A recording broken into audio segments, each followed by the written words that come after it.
Hello everyone, নতুন আরেকটি ব্লগে অনেক অনেক ওয়েলকাম। তো রাতে তো বৃষ্টি হয়েছে আর সকালে উঠে দেখছি মেঘলা আকাশ করেই রয়েছে। তো কদিন পরেই তো রয়েছে শীতলা পুজো, তাই জন্য আর কি কত কাঁচা ধোয়া রয়েছে। আর মেঘলা আকাশ দেখলে না একদমই মন ভালো লাগছে না।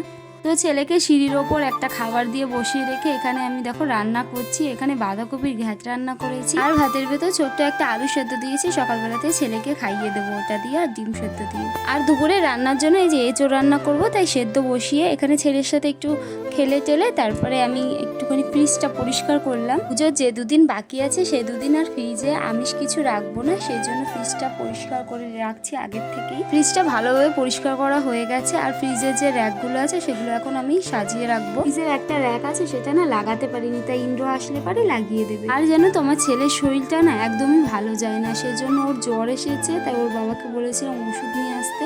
তো ওষুধ নিয়ে এসেছে আর ওর বাবারও ঠান্ডা লেগেছে, তো ওর জন্য ওষুধগুলো নিয়ে এসেছে। তারপরে আমার কিছু শুকনো জামা কাপড় ছিল, ওগুলো আর কি ভাঁজ করে রাখছি।